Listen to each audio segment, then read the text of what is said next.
The thing that you showed. Now, the word Islam there was written with a swastika in the middle. Correct. Now, is that a compliment or a condemnation? Because either way, it is illogical.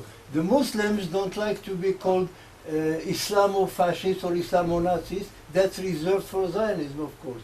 Right. And what Idris was herself sent by an Islamic organization. That means should be appraised for it. Right. So it's I think unclear. that the swastika is up on that visual. That was put up by the American U.S. neo-Nazi group. Yeah. Why?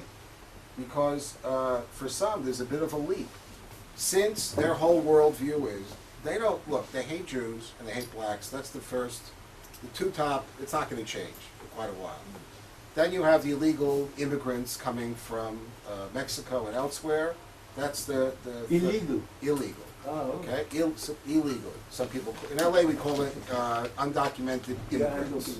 Okay, now it's illegal. Illegal aliens would be the next. And then the whole idea of all of the derogatory terms you can say about Arabs and Muslims, completely quote unquote un-American. So the point is, many of these guys, as we say, talk a good game. They take a look at the Islamic terrorists, even when they attack the United States, and among themselves, and sometimes online, they say, got to give these guys credit. They act. So in this case, putting the swastika in Islam is a way to try to signal to their own constituency, well, yeah, we don't want them in our country, but let's give them credit. They're hitting the enemy, and today our enemy is weeping. That means we should congratulate this great hero. Not that we would ever want her mother to move next door, Khalila Vachas, but that's it. Now, in terms of David Duke, look, he's a clever guy, and when he goes to speak in the Gulf states, he sticks to two themes: the CIA and the Israelis. And this is to hear it from an American. People, they come. And it gives people who themselves, for whatever reason, have a sense of victimhood. It's a confirmation of what they always suspected all along. That it's the protocols of the elders of Zion and the lackeys like George W. Bush that have made all these tsuras, and if not for them, we would be on top and those terrible people would be on the bottom. So they give a wink and a nod to a David Duke. But in the meantime, could be sometimes in the same trip. He then goes from the Gulf states to Kiev.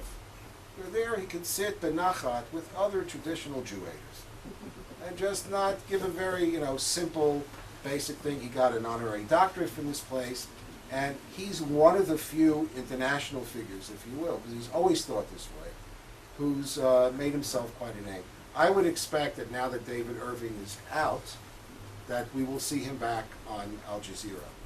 By the way, just my presentation, the Al Jazeera was at the OSCE, and they made their presentation. I went over to the number 2 man, and I complained to him. I said, when you were doing something on the Holocaust, you brought David Irving on. And we were in touch with you early, before everyone understood what Al Jazeera really is.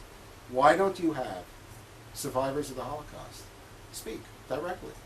They offered us once to debate Irving. We told them, no way. But the fact of the matter is that Duke has found his niche, and I think if history is any indication, we're going to have to be looking at some of the clones of Duke in the future who are going to have their own international following. And when you have this kind of dumbing down of the media, so-called mainstream media, sometimes not dumbing down, Reuters maybe a little bit more insidious or whatever, where once you get, if you can get that word historian before your name once, you can't wash it off so quickly in the world of the internet. Okay, now it becomes, we have Shammai, we have Carlos, we have Hannah Gibon, Bill Millman, and Sean. I have a short question. Do the people of the web hate use Skype as a technology that's speaking on internet phones? I believe that the hate groups generally do not. though the people involved in the support and the pursuit of the terrorist worldview use everything. How they use it and where they use it is probably best addressed and answered by people in the intelligence field. So I'm not going to speculate, but they use every part of this technology. They raise big money,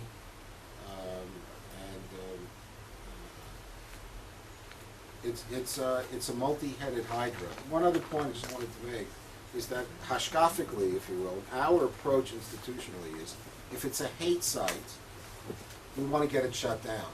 If it's a terrorist site, we want to make sure that the right police and intelligence agencies have the information. Now you're going to say, wait a second, Rabbi, are you telling us that you know stuff that Homeland Security doesn't know? And the answer is no and yes. What do I mean by that? The Israeli intelligence services, the FBI, the the NSA, they troll in the ocean and pull in everything. They get everything.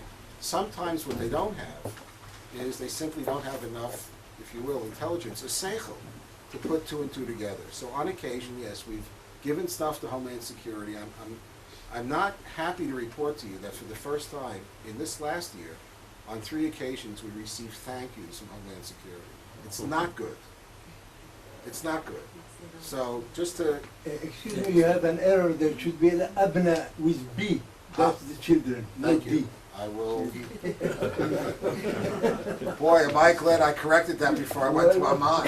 Yeah, exactly. Okay, thank you. Yes, you go on. A couple of questions on the funding of the main websites. Yes. Who's funding them? Are the members paid members of those websites? That's one. The other thing is, you mentioned that there are cuts in the funding of the news agencies. Now, in most of the blogs, anyone can enter and give their own opinions. I've seen in Jewish blogs that you have hate Jewers coming in. In institutions like Yad Vashem, couldn't there be some people who would be all the time online trying to answer things in different blogs, paid people, as a way of doing something against that? Okay, so brought up, I think, 3 different topics. Just to start with the last point, the idea of trying to play catch-up with bigots and racists in 30, 40 countries is probably not all that realistic, and I'm not sure yet what the answer is to this new phenomenon of the blogs. I think also it's a generational thing. Young people use it sort of like the shita. I myself, can bring myself to do it, but it is an important part of the playing field. Now you mentioned that you can get onto any blog. That's not true. The terrorist stuff, or the parts of those who promote terrorism, there you need passwords. And I didn't discuss it, but I think everybody here understands that a part of this game is that you have to learn how to swim in their world and to create your own kind of identities to try to understand what's going on. There are some online activists, including some here in Yerushalayim, who do fantastic work. They have their own identity within that movement. But that doesn't mean even they can get access to some of the blogs where they may be co-opted for an hour, a day, not more, in which that kind of medium is used by the professionals for command and control or other kinds of messages. So it's a multi-tiered thing. I don't know what the answer is in terms of just jumping in on the blogs. I think that anybody who actually, if such a job is offered inside of a month would go absolutely sugar, reading all of the stuff. So I think we have to divide out between the hate material. It's important to know where those blogs are, and they have inspired in the States some young people go out and do violence. So it's not, and the terrorism stuff in which you really have professionals at a completely different level. Then the other issue about funding. Here is the good news and bad news about the internet. Anybody can create a website. It's not a very high overhead. And as such, the idea of paid membership is not really the goal. Most of these groups have some financial support. the main idea is to drive traffic. If you saw what I mentioned about Stormfront, he's now over 100,000 members. They're more interested in having these people in their community than, let's say, explicitly extracting money from them for membership. So they rather have the relationship where they can sell them ideas and product than charge them for coming in to begin with. Hannah? Hannah? Thank you very much. I have a couple of points I wanted to ask you about. Do we have a, now, how far does this information that you provided, how far is this publicized? We massage ourselves and we only see it among ourselves. We need to get the information out. Also wonder Can I answer that first? Okay. Because head's spinning a little bit here. They're all good questions. We do a release with the media. We usually do one big event up in Canada, which is an important venue for us because we also have very close relations with law enforcement and intelligence there. And then we usually do another event in New York. But other than that, our main contacts are with law enforcement, police agencies. We were with Manchester Police and Scotland Yard, and literally all over the globe. We spend on this one most of our efforts trying to get this information into the hands of the people who most need it. I'm talking about the terrorist stuff. As far as the hate groups, you know, it depends. It's usually with media, national media in the countries that we're dealing with, and unfortunately, more often than once, when stories break, a la the CNN thing, we're able to, you know, try to counter it. So, yeah, our main focus, and I included, by the way, in terms of how we do our research, is not to the Jewish community or to the Jewish world. I think anyone doing a research on this area, it's kind of self-defeating to just draw a line and say that's all I'm interested in. We want to know how far these circles go and which hate groups include Islamophobia, you know, hate Muslims as well, and do it explicitly, who may have changed, who the players are. So a lot of the most important work is not that it isn't for publicity, but it's just that we work very quickly to try to transmit the information. You know, Mr. Wiesenthal, alav shalom, said in 1977, when Rabbi Heyer asked him for his good name, he said in his beautiful English, "I wish not to have an icebox," meaning that if you have information that needs to be shared, don't wait for your annual report. Make sure that you said, there was no such thing as an email, but he says, I don't want the material that you're involved with to go into an icebox. So our approach is multi-tiered. We have very good relations with authorities in a lot of democracies, and where they're not, we make them. One side comment, it'll be about France, is that, and you can say also about the UK, the issue here, let's say defending the Jewish people and the hate crimes against Jews in the continent, there's never been a lack of information to these governments. The UK, they do a phenomenal job. French intel, all of these guys, it's always a matter of a lack of political will. Nobody can say we didn't know. They have excellent, much better, before 9/11, much better coordinated, a better grasp of the reality on the ground, courtesy of the intelligence agencies in Germany, France, and the UK. The issue is always the lack of political will. One more question, Connor, because we have other people as well. You presented a very good list of those who are against us. Is there a similar list of those that we could have, of those who are fighting this? Any efforts made for the youth, for example? So many of the terrorists are now being recruited from young people, and it would be helpful, I think, if we knew this. And also, I just wanted to ask if Carter is on a different plane from this, but still very effective in terms of hatred. Yeah. The question of the good guys, let me make just a general comment. We need to have websites in Arabic, Persian, Indonesian, Urdu that have things like, ask the rabbi. We need collectively to start talking or making ourselves available to the same young people that Al-Qaeda is investing so dramatically to reach out.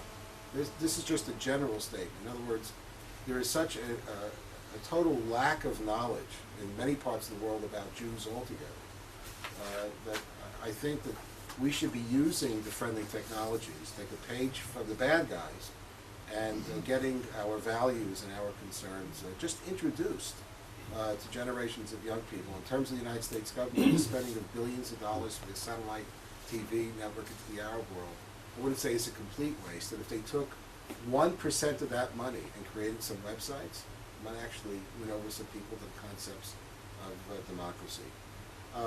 There are some great, wonderful anti-hate online activities going on in the States that include speaking out against anti-Semitism. Generally speaking, you know, I took the easy way out. I deal with terrorists and neo-Nazis. I don't know too much of what's going on. I leave the Jews to the people who have the koyach to deal with Al-Qaeda. There are some wonderful, wonderful websites that are out there, but we cannot, you know, we cannot rely on others to do our job. The best defense, as far as the hatred that's being promoted, is our websites targeting and marketing exactly the audiences we're most concerned about. We may not win them over, but at least they will read it. They will come to it, no question. But take a look and see what Tehran and what Al-Qaeda is doing, and that's a good point of departure what we should be doing. Carter? 3 more questions. Carter is... Yes. I'll talk to him about maybe at the end. Bill? This very impressive presentation seems to be tilted pretty much to the right-wing hate groups. I was wondering if you were prepared to do a similar presentation on left-wing hate groups, for example, who operate in a far more sophisticated milieu and are far more impressive to the intellectual and academic communities. I personally am a little more afraid of Michael Moore and Norman Finkelstein and Noam Chomsky among the people I deal with than I am of David Duke, who's recognized as being on the lunatic fringe of the right. I just wonder if I saw MoveOn.org during the recent elections in Connecticut was showing stuff that was absolutely hair-raising in terms of anti-Semitic and anti-Israel content. I saw no mention of that in your presentation. You're right, you didn't see the presentation, but it is in our studies. They all made the cut, including and especially MoveOn.org and Finkelstein. They're in there. Dr. Sean Friedland? I'd just like to ask the effect on American public opinion of the hate sites during the years. We see that Israel's position in American public opinion is pretty steadfast. So there's a lot of hatred, there's a lot of talk. What is the effect? Tachlis. That's a good question. I think that's one of the most important things, one of the reasons why we kind of separate and parse out into 2 areas, hate, or you want to call it the lunatic fringe, and the terrorists who are existential threats. None of these groups in the United States represent an existential threat. I would just say that as a general approach, since the racists generally include in their worldview more than one group, that presents an opportunity for the Jewish community to reach out and try to create some coalition.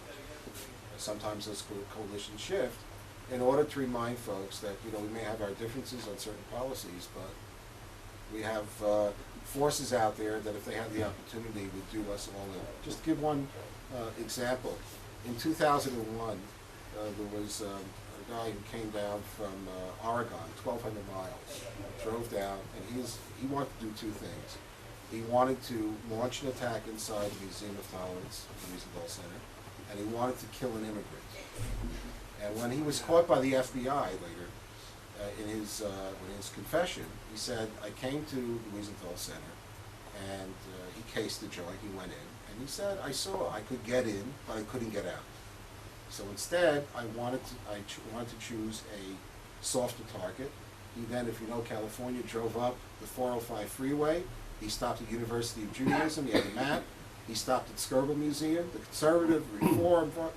He just, in the end, landed up, was running out of gas, came to the North Valley Jewish Community Center, and the next morning shot up a day camp. Then he went out and he shot down an Asian American mail carrier, shot him in the back and killed him. Those are the two things he wanted to do. So that meant that in the community, trying to deal with what had just happened, that created a kind of coalition that in some ways is unique to the American milieu. But that part is still very strong. Look, I think in terms of, I saw one thing the other day, a UPI poll with Zogby, who's no friend of the Jewish community. He did a poll. It was quite stunning. I think it said about at least 60% of the Americans they polled said that Israel was in the right in the Hezbollah war. It's pretty. This is a couple of months later. It's quite stunning. Where the erosion obviously is, and it's worse than an erosion, is I spoke last night at the WUJA's conference in Beersheba. Campuses. UC Irvine has now embedded that anti-Zionism week every year. Physical intimidation. The Jimmy Carter's apartheid stuff didn't spring out of nowhere. That is where the main battlefield is, and of course, as we're looking now to the 2008 elections on both sides of the divide, it's not going to be a cakewalk for Zionists with either party, and especially in terms of the democratic activists. There's no question about that. In our campuses too. But that's true. That's absolutely true. But I would just say that as far as why those numbers are still so high, thankfully, don't count out the importance of the evangelical community, where the support there is sometimes 80% or higher. And but as far as I think the internet plays for the more, if you will, educator. It helps keep certain ideas alive. The protocols of the Elders of Zion were being, promoted by street vendors from Farrakhan in Manhattan for 20 years. But the protocols today is statecraft. And the internet helped keep the protocols. The notion of Israel, the apartheid regime, that was memorialized, canonized at the Durban conference, which some of us here were sentenced to the entire 2 weeks. So those terms are then reinforced, not just by intellectuals, by classics, but they're kept alive, they're nurtured, and then cross-pollinated, if you will, into other cultures. And I think that some of the I tend to think that the Al-Qaeda types, and those supporting them, have done the same research we have about and have learned some lessons that governments are very, very slow to pick up. So I'm not a political scientist. I can't tell you the exact nexus here between, how a culture keeps certain ideas alive, other than to say that the internet, just that original point I made, you can present your material in an unassailable fashion, and with that link button, create the image that there's this vast worldwide support where the actual numbers may not, in reality, may not support it. Final question, Mr. Wickman. I wanted to know, in the 60s and 70s in America, or North America, there was the JDL, the Jewish Defense League with Meir Kahane. What would you think today if this kind of organization was in operation, or this kind of person they would do on this topic? Wow, okay. So let me speak very personally about this issue, if I have a minute or two. I was only arrested one time in my life. And back then, when someone thought they were going to be going to law school, if you got arrested, you were taking a certain, I guess, chance. So thank God, many of the people in this room are old enough to remember the Leningrad trials, where the KGB arrested Jews and non-Jews and sentenced some people to die. That was sort of like, I grew up in the Soviet Jewry movement under Glenn Richter and Yaakov Birnbaum. Later I went to the Soviet Union, but at that time, the activists were looking, we have to speak out. There were in London, in Paris, there were demonstrations by Jewish groups. In the States, sleeping. One guy called a demonstration. Rabbi Meir Kahane convened a demonstration on a Sunday in Washington, D.C. About 1,000 students, primarily from Yeshiva University in Stern, got on buses. I didn't know till 20 years later who was behind us. I'll talk to you about that in a minute. We came down, and I remember Rabbi Kahane's speech. It's crazy. No, there won't be any rapprochement, no peace, etc., unless the Jews, but he was the only guy who called the demonstration. And then, from the Capitol, we walked to, if you know where the Capitol Hilton is, to K and 16. And we walked in front of the Soviet embassy, and Rabbi Kahane sat down in the middle of the street. And then behind him, other people did. And all of a sudden, you had about 1,200 young people sitting in the street, and in those days, you had volunteers in the Washington police force on the weekends. And people wanted to come and work out instead of going to a gym. In the Vietnam era, you know, give a little clop, a little gas. We hadn't thought about this. We were surrounded by federal police. And then you had to make a decision what you're going to do, and I just decided I'm not really a Tehillim, reader. I pulled out Tehillim and I was reading. And then eventually an officer came. They took away 900 students. It was at that time the largest nonviolent arrest at a nonviolent event before the Cambodian explosion a few months later. And I didn't like being in jail in a one-man cell for 7 or 8 hours. It didn't, I didn't, and I always said to myself, but it made a huge impact. It got great coverage, and I always said to myself, that there has to be a way that this type of stuff shouldn't have to happen. The truth is that in terms of Soviet Jewry, if it wasn't for Rabbi Meir Kahane, in those pivotal months and years, and he did stuff in Canada and a lot of whatever else happened after he came to Israel, he has a chelek in terms of history of Soviet Jewry because he's the only guy who showed up. Why am I saying all of it? Because if we say we need a JDL, it means we're not doing our job.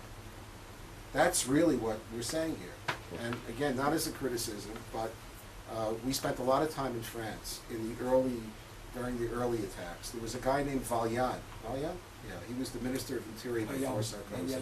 Vaillant. I spent with this guy, Shimon Samuels and I. He gave us 2.5 hours. And he had a whole Torah he wanted to tell us about all the things they were doing against Le Pen. And finally, he looked at me and he said, Rabbi, you don't look very happy. What? He said, very simple. You didn't say the I word once. We came to talk to you about attacks on synagogues by Islamic extremists. You won't say the word. So he said, well, how many attacks are we talking about? At that time, 40. It's early. 40. But among them were multiple attacks on the same places, which means the police were not yet being told to do their job. So his reaction was, 40? That's nothing.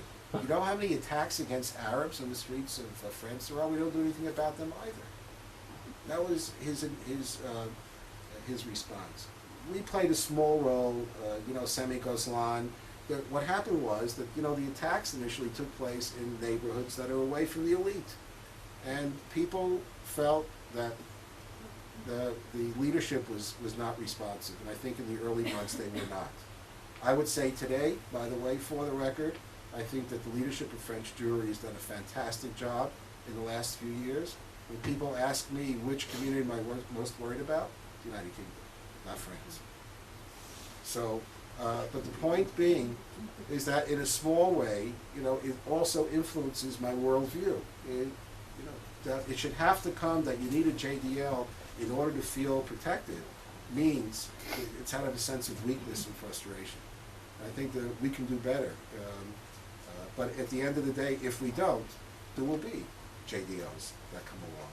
And there's a corrective course. By the way, the person who was behind that demonstration was Willie Pearl, Zecher Tzadik L'Bracha.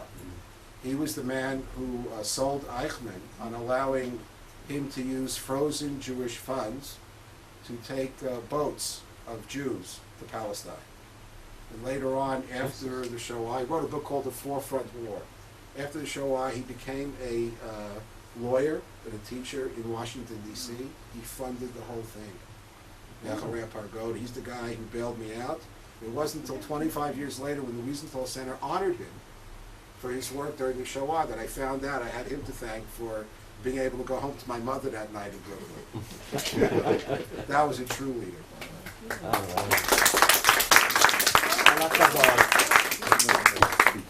Thank you.